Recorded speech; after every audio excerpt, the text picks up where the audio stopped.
आज जन का मन में हम बात कर रहे हैं धार्मिक ग्रंथों को लेकर आ रहे लगातार विवादित बयानों को लेकर, और ये बयानों का सिलसिला राजनीतिक पार्टियों के बड़े नेताओं की तरफ से शुरू हुआ है। कहीं कहीं पर प्रतियां जलाने की भी हिम्मत दिखाई गई है। इसी पे हम बात करेंगे तमाम साधु संतों से, आस्थावान लोगों से और बुद्धिजीवी वर्ग से।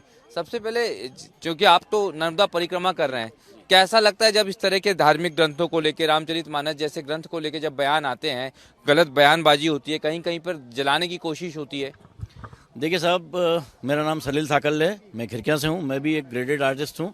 और माँ नर्मदा की हमारे देश ही नहीं पूरे विश्व में पहली ऐसी नदी है जिसकी परिक्रमा होती है।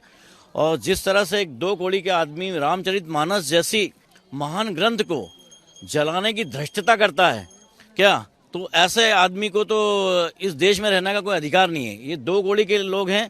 और हमारी जो संस्कृति है, जहाँ पर नदी, पर्वत, झरने, पेड़, पत्ती, पशु, पक्षी, हम सबसे प्रेम करने वाले लोग हैं। लेकिन इस तरह से हमारे देश की संस्कृति और सनातन धर्म के लिए यदि कोई व्यक्ति ऐसे करता है तो उसकी जो मानसिक भ्रष्टता, हम उसका घोर विरोध करते हैं। और हमारे सनातन धर्म में हम किसी मजहब को नहीं मानते। हम नदियाँ कभी ये नहीं कहती है कि आप किस धर्म के हैं। हवा कभी ये नहीं कहती कि हम किसको ऑक्सीजन दे रहे हैं। तो ये इनको सोचना चाहिए कि इस देश में रह रहे हैं, इस देश का जल ले रहे हैं, इसकी हवा ले रहे हैं और यहाँ के लोगों के साथ रह रहे हैं। क्या ऐसे दो कौड़ी के लोगों को डूब मरना चाहिए? और हम तो ऐसे लोगों को कहेंगे कि आपकी औकात ही नहीं है, आप मानस की एक चौपाई को आपने पढ़ा नहीं है और इस तरह से धृष्टता करते हैं, तो आप अपनी पूरी जो पूर्वज हैं उनको उनके नाम पे बट्टा लगा रहे हैं। बस मैं इतना ही कहूँगा। और मैं उनके बारे में यही कहूँगा कि ये लोग, मीडिया वालों से भी कहूँगा कि इनका नाम लेके कभी बात नहीं की जाए, क्योंकि ये चाहते हैं कि मीडिया में हम इसलिए इस तरह की धृष्टता कर रहे हैं। ये दो कौड़ी के लिए इनकी कोई औकात नहीं। और हमारे देश में और हमारी सनातन संस्कृति में ऐसे लोगों के लिए कोई भी जगह नहीं है, नर्मदे हर। ये जो सियासत इस तरह की होती है किसी भी धार्मिक ग्रंथ को लेके, और धर्म के नाम पर आजकल राजनीति शुरू हो गई है, ये कितना, एक तो ठीक तो कहीं से है ही नहीं, लेकिन ये इतनी हिम्मत कैसे कर रहे हैं लोग? ये हिम्मत क्या, पहले से इनके जो है हौसले बुलंद हैं। आज रामराज चल रहा है, इसमें हम सब सहमत हैं। आज इतना अच्छा हमारा देश चल रहा है। आज दूसरे देशों की स्थिति में आज हमारा देश सबसे आगे है।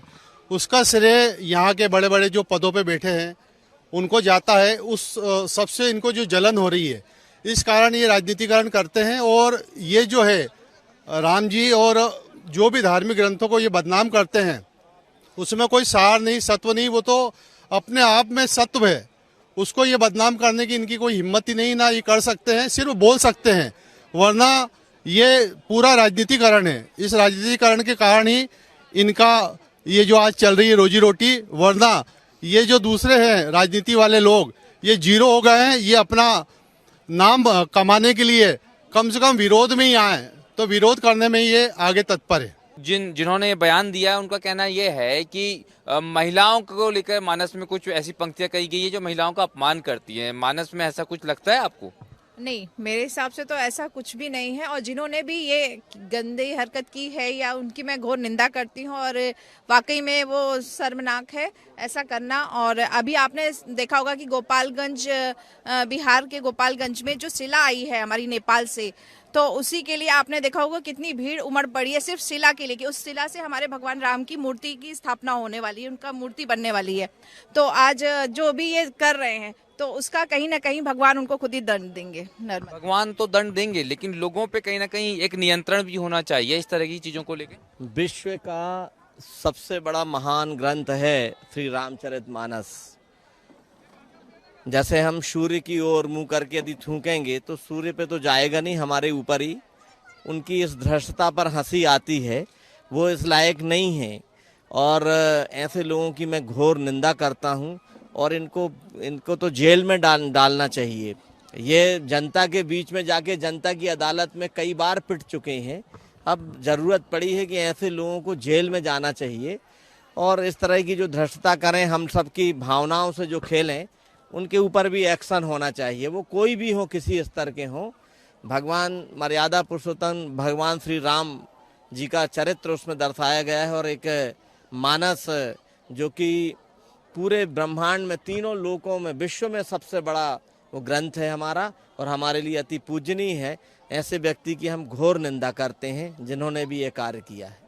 ये इतनी जब इस तरह की हिम्मत होती है तो क्या लोगों को इससे राजनीतिक लाभ लेने की कोशिश होती है जी? राजनीतिक लाभ लेने की कोशिश तो करते ही हैं, और जो भी इसके रामायण के बारे में बोले हैं और कह रहे हैं उनकी हम घोर निंदा करते हैं। और लोग हैं सर, आप लोगों से भी हम बात करना चाहते हैं। रामचरितमानस को लेके आजकल नेताओं के बयान आते हैं और अपशब्द भी कहे जाते हैं धार्मिक ग्रंथों को लेके, महिलाओं का वास्ता दिया जाता है, कैसे देखते हैं आप इसको? नहीं, ये तो ठीक बात नहीं है वैसे, क्योंकि हर किसी की भावना होती है। हम लोग हिंदू हैं तो हम हमारे इससे ग्रंथ, जो धार्मिक ग्रंथ है, देव देवता है, उनका आदर करते हैं। तो किसी ने ऐसा गलत नहीं कहना चाहिए, और उन्होंने भी दूसरों के भावनाओं का आदर करना चाहिए। ये भावनाओं को आदर करना चाहिए। बहुत सारे लोग यहाँ पर बैठे हैं सर, उनसे भी हम बात करें। सर, आजकल धार्मिक ग्रंथों को लेके नेताओं की टिप्पणी होती है, कितना ठीक लगता है? और ये जिस तरह से ये हिम्मत हो रही है, खासतौर पे हिंदू धर्म ग्रंथों को लेके इस तरह की टिप्पणियां बहुत हो रही है आजकल। ये किसी के धार्मिक के ऊपर कोई प्रहार नहीं करना चाहिए। मैं तो एक सिंपल बात है ये। कैसे देखते हैं आप सर, रामचरितमानस को लेके लोग इस तरह की राजनीतिक टिप्पणियां हो रही हैं कि इसमें आदिवासियों का अपमान है, दलितों का अपमान है, महिलाओं का अपमान है, ये किस तरह का अध्ययन करके लोग इस तरह के बयान दे रहे हैं? वो खिचड़ी पका दे अपनी, और तो कुछ नहीं है। खिचड़ी पका दे और तो कुछ नहीं है ये लोग को। ये क्या राजनीतिक फायदा या वोट बैंक? और क्या, वही तो है ना, वही तो है ना। धार्मिक ग्रंथों को लेकर टिप्पणियां होती हैं और इस तरह की टिप्पणियां होती है कि उसमें बताया जाता है कि आदिवासियों का अपमान है, महिलाओं का अपमान है। ये क्यों होता है? अचानक इस तरह की टिप्पणियां क्यों आने लगी हैं? ये हमारे मोदी जी इतने प्रख्यात हो गए हैं कि इन सब को उनको नीचे गिराना है, जो पॉसिबल ही नहीं है। ही सच अ फेमस पर्सनालिटी और इतने इंटेलिजेंट है कि कोई कुछ भी नहीं कर सकेगा उनका। तो हमें इसकी कोई टेंशन रखने की जरूरत नहीं है। फिर भी एक बड़ी कार्रवाई भी होनी चाहिए। वो बहुत गलत चीज़ है, लेकिन हम छोटे लोग हैं, कुछ नहीं कर सकते। सिर्फ एक्सेप्ट दोज थिंग्स, उनको निग्लेक्ट करो और अपनी तरह से अपने देश के लिए, अपने धर्म के लिए जो हो सके सही करते रहो। टिप्पणियां करते हैं, आपको लगता है कि कभी इन्होंने रामचरितमानस ठीक से पढ़ी भी होगी या नहीं? आई थिंक नहीं पढ़ी होगी, लेकिन ये पॉलिटिकल है सब, ऐसा लगता है मुझे तो। हाँ, पॉलिटिकल इश्यू है ये सब। लेकिन हिंदू धर्म ग्रंथ ही ज्यादा टारगेट होते हैं, ऐसा भी लगता है क्या? ऐसा लगता है, लेकिन वो मुस्लिम को भी ज़्यादा प्रोत्साहन दे रहे हैं कोई कोई, इसीलिए हिंदुओं को थोड़ा ऐसा लगता है कि अनजस्टिस होता है, पर हम कुछ कर नहीं सकते इसमें। मैम, कैसे देखते हैं रामचरितमानस को लेके जब पॉलिटिकल क्रिटिक्स आते हैं, ऐसे पॉलिटिकल क्रिटिक्स आते हैं, ऐसे पॉलिटिशियंस के आते हैं कि जो महिलाओं का वास्ता देते हैं, इसमें वोट बैंक के लिए ट्राइब्स का वास्ता देते हैं, ये कहाँ तक के आपको लगता है? क्योंकि ये सीधे सीधे एक तौर पे ये भी दिखता है कि कहीं ना कहीं वोट बैंक को टारगेट करके लोग ऐसे बयान दे रहे हैं। कुछ मालूम नहीं है क्यों ऐसा करते हैं वो लोग। और रामचरितमानस में कुछ महिलाओं का या किसी का कुछ अपमान किया है, ऐसा भी हमें नहीं मालूम है। और जब राम और कृष्ण हमारे धर्म के वो ही है, तो उनके लिए ऐसा बोलना कुछ ठीक नहीं है और ऐसा करना भी ठीक नहीं है। बाकी तो और क्या करें ऐसे लोगों को। रामचरितमानस को लेकर टिप्पणियां होती हैं और नेता करते हैं टिप्पणियां, और वो भी टिप्पणियां ऐसी करते हैं कि अपमानजनक टिप्पणियां करते हैं। कितना मन में कहीं ना कहीं जब हम धर्म को मानते हैं, ग्रंथ को मानते हैं, तो कितनी तकलीफ होती है? जी, बहुत तकलीफ होती है, बहुत ज़्यादा तकलीफ होती है, क्योंकि रामचरितमानस जो है हमारे भारत का जो है धर्म ग्रंथ है, और उन्होंने भक्ति की भावना में राम के पूरे चरित्र को, सीता के पूरे चरित्र को उन्होंने जो वर्णन किया है, और आज जो नारी सशक्तिकरण है रामचरितमानस में पूर्ण रूपेण है। ये आज जो हमारी नारियां विकसित है भारत में, वो आज की नहीं है। हमारी गार्गी, मैत्रेयी, हाँ, ये सब अनसुईया, ये सब जो नारियां हो चुकी हैं, सीता, ये आपको शबरी, तो हमारे यहाँ तो ये शुरू से ये ऋषि मनीषियों का देश रहा है, और यहाँ नारी का अपमान नहीं हुआ है, नारी को बहुत ही महत्ता दी गई है। और रामचरितमानस जैसा विश्व का सबसे बड़ा ये मेरा धर्म ग्रंथ है, जिसके आधार पर नारियों के चरित्र को विकसित किया गया है। विवेकानंद ने भी कहा है अपने में, उनसे कोई पूछा कि भारत में मतलब कि नारी का जो स्थान है, हमारे यहाँ सब लोग हाथ मिलाते हैं। आपके यहाँ ऐसा क्या है कि नहीं होता है? उन्होंने बोला हमारे यहाँ की नारियाँ महारानी का रूप दिया जाता है, हैं, उनको हम महारानी मानते हैं। तो भारत में जो नारी का स्थान है, मेरे ख्याल से विश्व में कहीं नहीं है। चौपाइयों का भी आप वर्णन करना चाहेंगे अगर आपको लगे? मातृदेवो भव हमारे यहाँ नहीं, वेदों में आता है, सृष्टते लक्ष्मीश्च पतन्या हो रात्रे पार्श्वे नक्षत्राणि रूपम अस्मन् व्याप्तम ईशन निसारम में ईसारम सर्वलोकम में ईसारम। तो नारी को तो लक्ष्मी रूप में, दुर्गा रूप में, सरस्वती रूप में आदि शक्ति है। पुरुष अपने आगे पहले नारी को रखता है। कभी भी राम और सीता नहीं कहा गया है, सीता राम, राधा कृष्ण, लक्ष्मी विष्णु। तो नारी सर्वोपरि है, नारी शक्ति है। जब तक शक्ति हमारे आगे नहीं चलेगी तब तक पुरुषत्व कभी आगे नहीं हो सकता। तो रामचरितमानस में तुलसीदास जी ने जिस तरह नारी का निरूपण किया है, शायद ही किसी ग्रंथ में और कहीं भी विश्व में इसका निरूपण होगा। जिस तरह से हम रेगुलर वे में देख रहे हैं कि एक तो रिलीजन को लेके पॉलिटिक्स हो रही है, उसके बाद में अब जो धर्म ग्रंथ है वो क्रिटिसाइज किए जा रहे हैं। क्या किस तरह के, क्या ये पॉलिटिकल बेनिफिट्स लेने की कोशिश है, या खुद को जिस तरह से सोशल मीडिया पे आज इस तरह की जो निगेटिविटी है, क्रिटिसिज्म है, वो ज्यादा पॉपुलर हो रहा है? क्या रीजन देखते हैं आप इसके पीछे? नहीं, देखो भगवान की पूजा अर्चा करने वाला है, वो तो कर ही रहा है, समझे कि नहीं। ये अभी ऐसा है, कभी कभी कुछ गलत चीजें हो भी जाती है, लेकिन आखिर में भगवान भगवान ही है और इसमें कोई ये नहीं है। रामचरितमानस का अध्ययन करते हैं या कुछ चौपाइयाँ सुनते होंगे? नहीं, हम तो हिंदू है और हिंदुओं का आदर करते हैं। हिंदू संस्कृति हमें अच्छी लगती है और बहुत ही अच्छा लग रहा है यहाँ आके नर्मदा परिक्रमा कर। रामचरितमानस को लेके आजकल नेताओं की टिप्पणियां आ रही हैं, कैसा लगता है? ये किस तरह का अधिकार लोगों ने अपने आप में ले लिया अपने हाथ में? नहीं, धर्म के बाबती में कोई सुविचार होना चाहिए और कोई किसी को बोल नहीं सकते। जिसको धर्म में अपन जन्मे हैं वो तो अपने को पालना ही है और उसी के संस्कृति के अनुरूप अपने को आगे बढ़ना है। आप रामचरितमानस का कभी अध्ययन किया होगा, सुना होगा, श्रवण किया होगा, कभी आपको ऐसा लगा कि किसी को उसमें ऐसी कोई चौपाई या दोहा है जिससे किसी को दुख पहुंच सकता है? नहीं, ऐसा तो कुछ सुना नहीं है। और मुझे लगता है कि भगवान के इसमें ये राजकारण क्यों आना चाहिए? अपने सीधे मन से, शुद्ध मन से भगवान की अगर पूजा करनी है तो वही करनी चाहिए। उसमें राजकारण का कोई रोल ही नहीं है, ऐसा मुझे लगता है। ये जो धर्म और राजनीति के बीच में जो खिचड़ी पक रही है, ये कुछ ऐसा नहीं हो गया कि अब बहुत पीक पे पहुंच गया है, या अभी इस स्तर पे पहुंच गया है कि इसका स्तर बहुत नीचे हो गया है? बहुत ही नीचे हो गया है। जिन लोगों को कुछ मालूम नहीं उसमें का, वो कुछ भी बकते जा रहे हैं। सब जगह पे राजनीति चलती नहीं, भगवान के पास तो राजनीति चलती ही नहीं, वो तो नहीं चलना चाहिए। इसमें आपको ऐसा भी लगता है कि चूंकि हिंदू धर्म की बात करें, थोड़ा सॉफ्ट है तो ज्यादा टारगेट करने की कोशिश होती है, या ज्यादा लोगों की हिम्मत हो जाती है बोलने की? ये वो दोनों चीज़ है। एक तो हिंदू लोगों को टारगेट करने का इन नेताओं का जो आजकल का प्रोग्राम है वो तो है ही है। इसके साथ में हम दूरदर्शन वालों को भी, मीडिया वालों को भी कहेंगे, इनको तवज्जो देने की ज़रूरत नहीं है। ये बिन काम के लोग हैं, अनाड़ी अज्ञानी लोग हैं, वो अपने कुछ भी बकते रहेंगे, उसको टीवी पे मत दिखाएगा।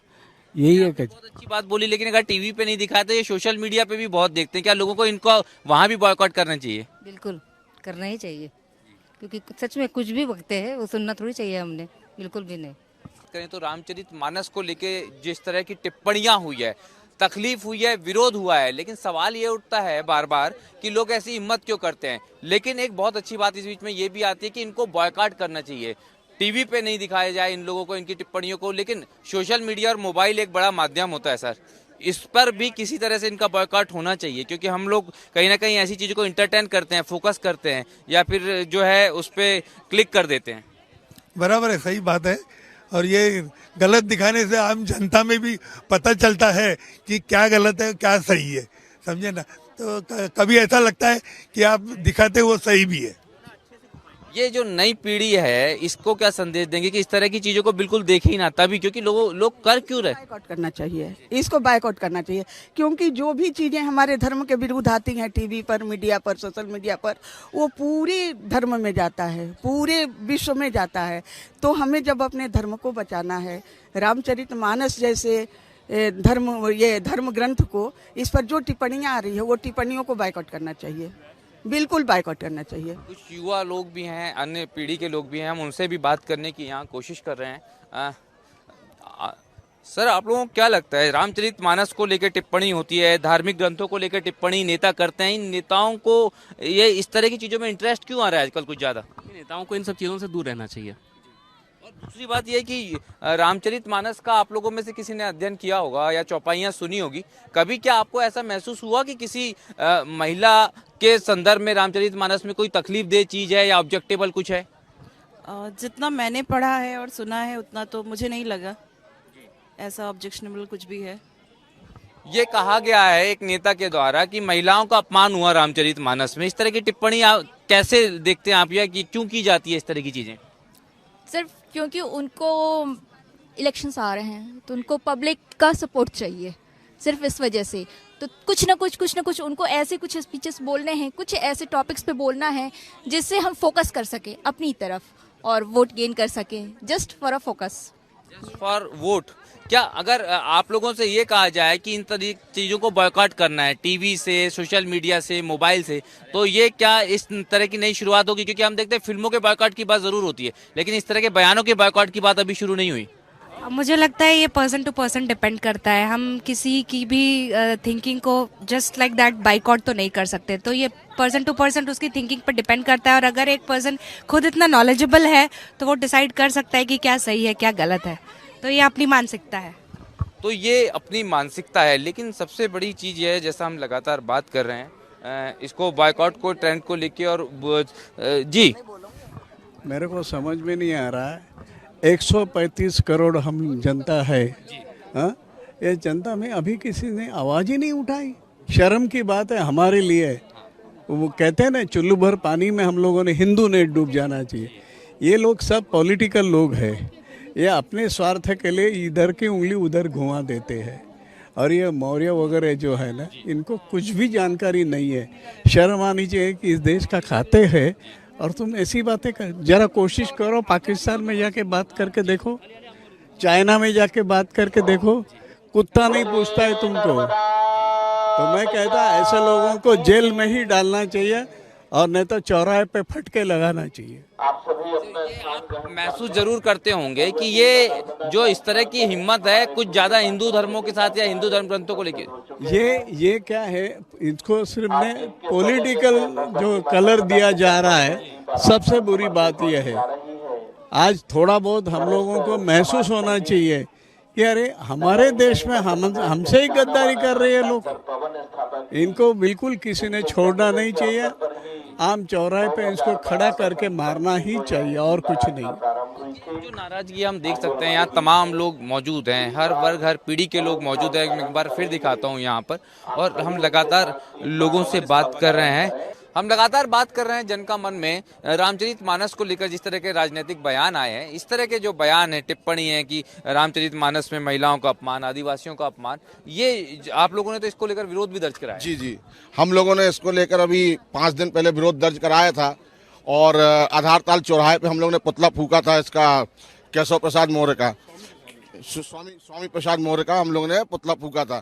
ये क्या है, ये अहंकार में डूब चुका है ये व्यक्ति, और हिंदुत्व के लिए ये मतलब हमेशा ऐसी आवाज निकाल रहे हैं ये लोग कि हिंदू आपस में लड़ जाएं, दलित आपस में लड़ जाएं, ये लेकिन नहीं हो सकता है। ये एक जगह बैठ के, यूपी में बैठ के, और पूरे देश को भ्रमित कर रहा है ये व्यक्ति।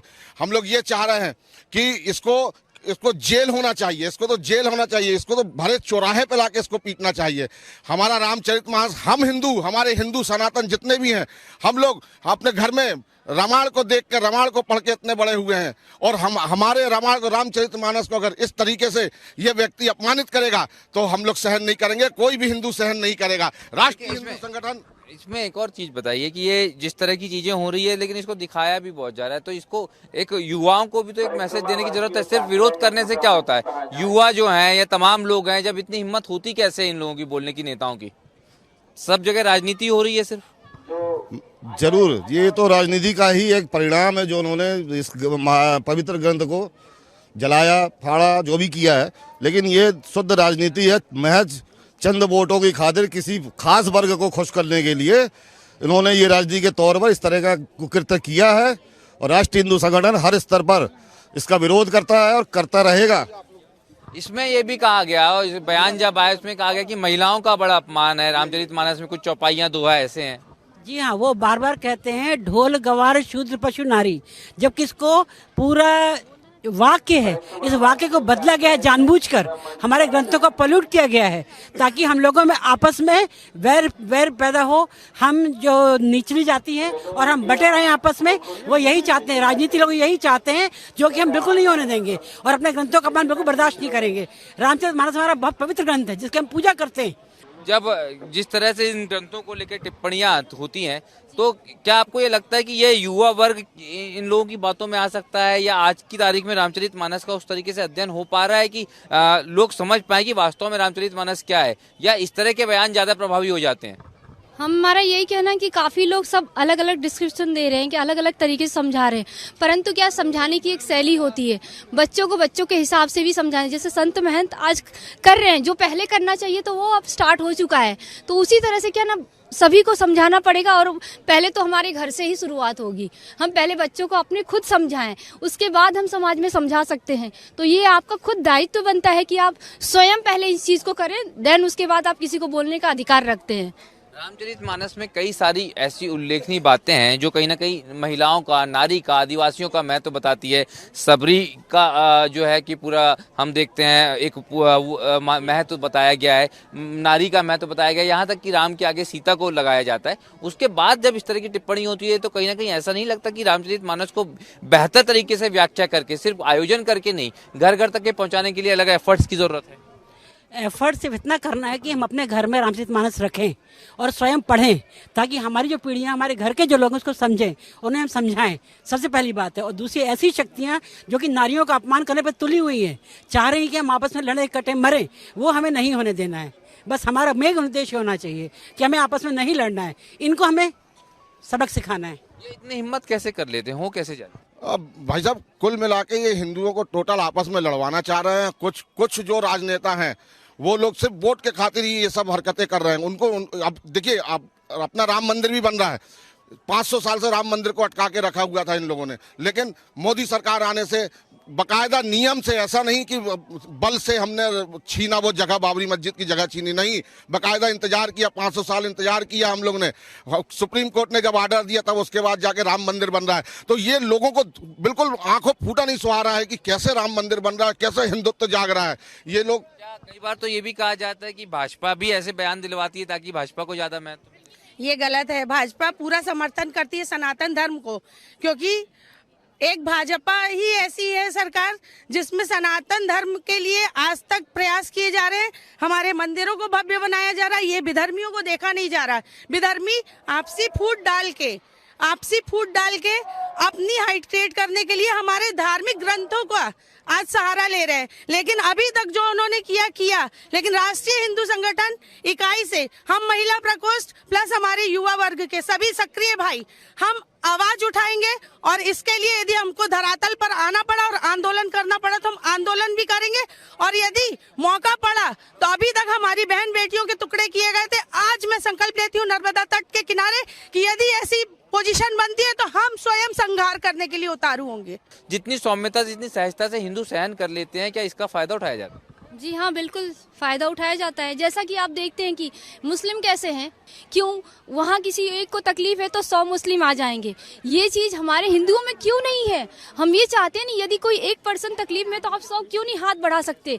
उल्टा उसका पैर खींचने के लिए आप तैयार रहते हैं, तो कैसे एकता आएगी? इसी कारण हमने ये राष्ट्रीय हिंदू संगठन जो हमने निर्माण किया है, ये कोई पार्टी नहीं है, ये सिर्फ हिंदुत्व की बात हो रही है। यहाँ पर हमारे सनातन धर्म को बढ़ाया जाएगा, तो इसके लिए हम जो एकजुट होना तो पड़ेगा ही, उसके लिए हमें। तो यहाँ पर हम लगातार बात कर रहे थे रामचरितमानस को लेकर की गई टिप्पणी के संदर्भ में, और इस टिप्पणी को लेकर जिस तरह का ये विरोध है, जिस तरह का ये आक्रोश है, ये हर वर्ग में है। लेकिन उससे महत्वपूर्ण बात यह है कि अब ये भी कहीं ना कहीं लोग समझ रहे हैं कि इसका राजनीतिक उपयोग होता है या फिर ये एक तरह की राजनीतिक साजिश होती है। आज जन का मन में जबलपुर के गौरी घाट से इतना ही। मुझे दीजिए आज्ञा, नए शहर से नए मुद्दे के साथ फिर होगी जल्द मुलाकात। नमस्कार, धन्यवाद।